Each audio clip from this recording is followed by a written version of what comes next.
Hey there, Delight here, bringing you a little project share. This is a junk journal, a masculine themed junk journal, done on a hardback book cover that I got from where I usually get them, which is the library book sale.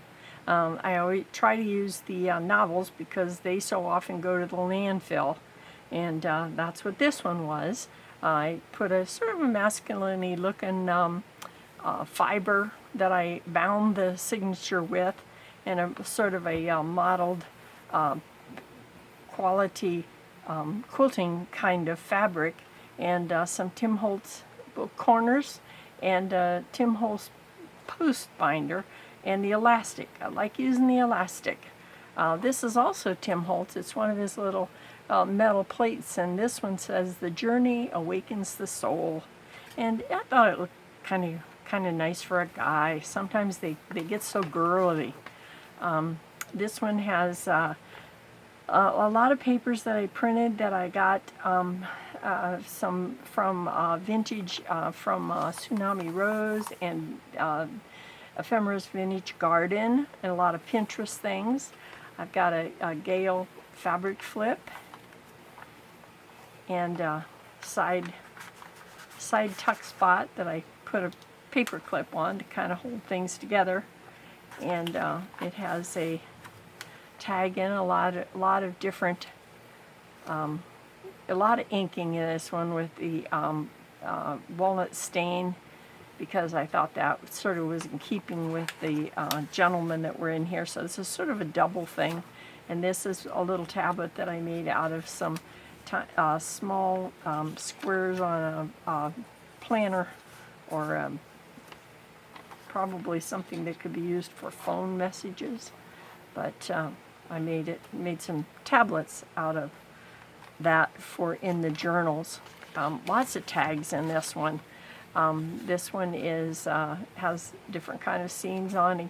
Again, there's some sort of steampunky stuff and a little bit of everything. This is the text paper and printed on the back, and some journaling paper on it. Nice to have lots of places when you want to write things or put some pictures in. This one is one of the little separate journals that I make and use different kinds of papers. And again, I lined it with some graphic paper that had some industrial designs on it. Some gentlemen sitting there looking very serious. I used the usual papers, coffee and tea dyed most of them, and there's old ledger papers, and these are old maps. This is some washi tape, and I had this piece of acetate that was a globe, and so I put part of that on with washi tape, and I thought that would make a kind of an interesting place to put things, but also just plain, it looked pretty nice too. So this is semi-naked, so there's lots of places for someone to write, keep lists, put photographs or memorabilia or whatever you want to do with it. Lots of tags. This is a tag that has a pocket on it. It actually has two pockets. It has a little pocket here, has another pocket here in the middle, it has another pocket here. So you can put 1, 2, 3 different things in here. And that's the front part of the tag, and the back part of the tag still has a journal spot. So that was kind of cool. So that one is in there. Big Gale flip. I love that she's so good about sharing her ideas with us and teaching us how to make things. This one is a flip, but this time it's some of the Tim Holtz vellum out of his vellum pack.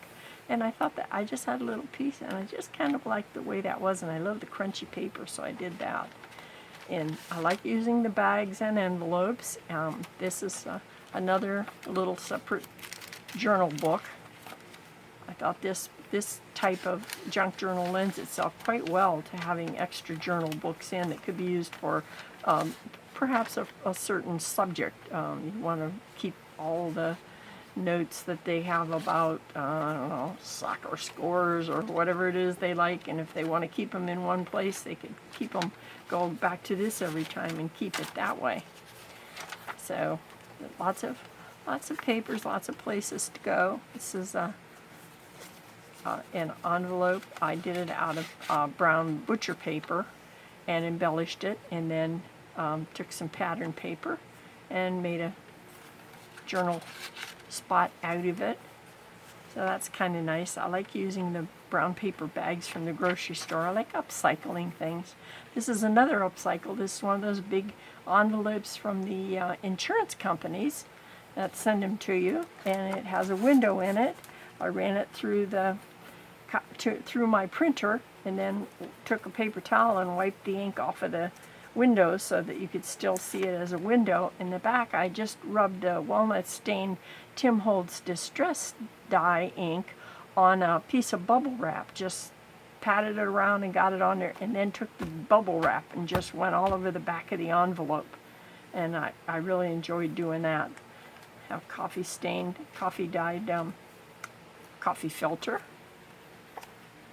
A lot of these that are coffee dyed actually are coffee dyed from when I make my coffee. I throw the grounds out, and rinse them out, let them dry, iron them, and use them again. So that's not one I have to go outside and make the coffee and dye them. Self-dyeing, that's nice. It'd be nice if I could figure out some other things I could do with the coffee pot so I don't have to spend time doing them. These are a couple of nice little tags, a nice size. Again, they're graphic. There's graphic arts there that I got online. I just scrounged around and found some different graphic designs and old-timey transportation and that kind of thing, and that's what this is basically has in it. This is a file folder. I make tags out of file folders, and I don't cut the little tabs and things off because I think they're interesting. I just ink them up. This is one of the flip-up sides. I keep forgetting who made these originally. Everybody calls their name, but I can't remember it.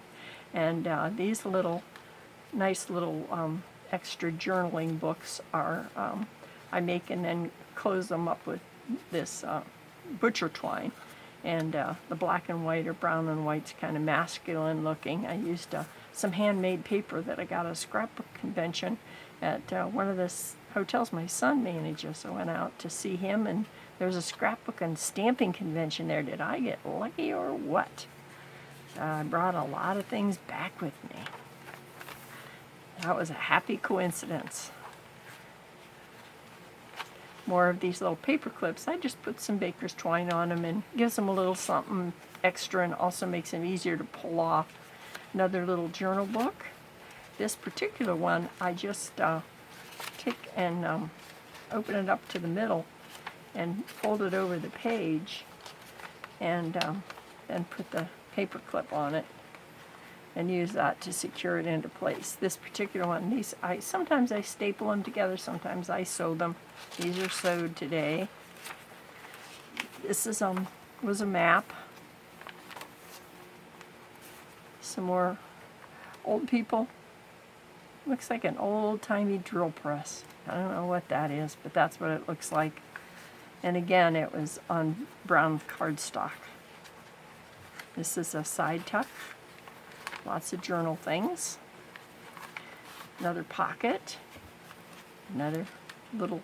This is kind of fun. This is kind of a fun one because it has a flip, and it has a 1, 2, 3 flip that you can flip them up and find places to journal. I kind of enjoy that once in a while. Something a little different that people don't expect. It's always nice when they see something and they see something and they see something, and the next time they think they're seeing it again, and lo and behold, it's made a little differently, and that's always fun. It's an envelope with graphic designs and paper inside, and I try to use some of the same paper over I don't decorate it a lot, I just ink it and put a little something on the top, but it's a little something that makes it a little more than just a plain old piece of paper stuck in there. And that's kind of nice to do things that are out of the ordinary and not quite what they're expecting. Makes everything a little bit better. And again, the graphic designs and sort of old-timey and held together with elastic band with put in place with an eyelet, and it holds them together nice, and I think a guy might really kind of enjoy having this. So this is the kind of thing I would give to a guy for a gift. If you're interested, give me a call or check out my Etsy store. This one is The Journey Awakens a Soul, in case you want something similar to it. So let me know. Enough said.